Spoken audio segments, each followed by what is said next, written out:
ప్రకాష్ రాజ్ గారు కాకుండా ఆ క్యారెక్టర్ వేరే వాళ్ళకి అనుకున్నారని తెలిసింది.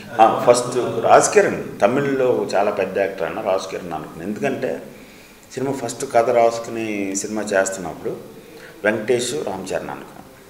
సో వెంకటేష్ రామ్ చరణ్ అని ఆటోమేటిక్గా ఆబ్వియస్గా వచ్చే ఆ పేరు ప్రకాష్ రాజ్. కానీ మేము కూర్చుని క్యాస్టింగ్లో కూర్చున్నప్పుడు ఆల్రెడీ ప్రకాష్ వెంకటేష్ మహేష్ కలిపి సీతమ్మవాకిట్లో చేశారు. మళ్ళీ ప్రకాష్ వెంకటేష్ చరణ్ అంటే అలా మొత్తం టోటల్గా మళ్ళీ అదే విలేజ్ బ్యాక్డ్రాప్, ఒక విలేజ్ రిలేషన్షిప్స్ మీద ఫ్యామిలీ ఫిల్ము, బాగా టూ మచ్ సిమిలారిటీస్ వస్తుంది. వెంకటేష్ని మనకు కావాలనుకుంటున్నాం కాబట్టి ప్రకాష్ని కాకుండా వేరే వాళ్ళని ఎత్తుకుదాం అని వేరే వాళ్ళు ఎవరు అంటే అప్పుడు కొత్తగా ఉండే ఒక ఇమేజ్ అని రాజ్ కిరణ్ అనుకున్నాం.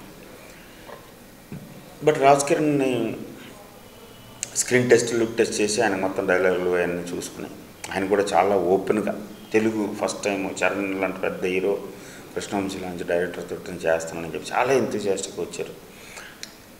సీన్లు చేస్తుంటే ఎక్కడో మన నేటివిటీ మన తాత కనపట్లేదు, బాలరాజు గారికి కనపట్లేదు. ఆయన కంఫర్ట్ ఫీల్ అవుతాడు. ఎందుకంటే ఇప్పుడు వాళ్ళు లుంగి మామూలు ఇలా కట్టుకుంటారు, మనం కట్ చేస్తాం. వాళ్ళతో టవల్ ఇలా చేత్తూ పట్టుకుంటారు, మనకు కరెక్ట్గా బ్రాండ్ ఉండాలి. అక్కడి నుంచి మొదలైంది ఆయనకు ఒక అనీజీనెస్. 2 రోజులు 3 రోజులు అయింది, ఏదో కొట్టేస్తుంది, ఎలాగా ఆల్టర్నేటివ్ కనపట్లేదు. ఆ పరిస్థితుల్లో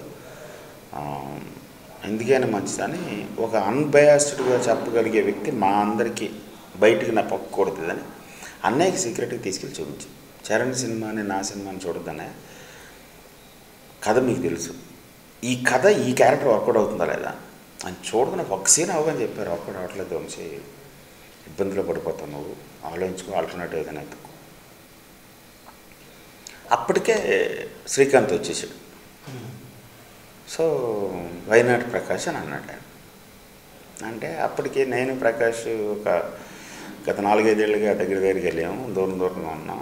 అది ఆయనకి తెలిసి అన్న ప్రాబ్లం అయితే చెప్పు నేను మాట్లాడతాను. చచ్చ ప్రాబ్లం కాదన్న అంటే ఆయన గొప్ప మాట అన్నారు, చిన్న జీవితం రా, చిన్న ప్రపంచం, ఎందుకు మీరిద్దరూ గొప్ప స్నేహితులు, వాడు గొప్ప నటుడు, నువ్వు గొప్ప డైరెక్టరు, మీకు ఎందుకు అలా డిస్టర్బెన్స్లోనే చివాట్లు పెట్టారు. కరెక్ట్గా చెప్పాలి, కరెక్ట్ కాదు నేను మాట్లాడతాను అంటే మీరు మాట్లాడలేదన్న, మేమే మాట్లాడుకుంటామని అలాగే ప్రకాష్ వచ్చాడు.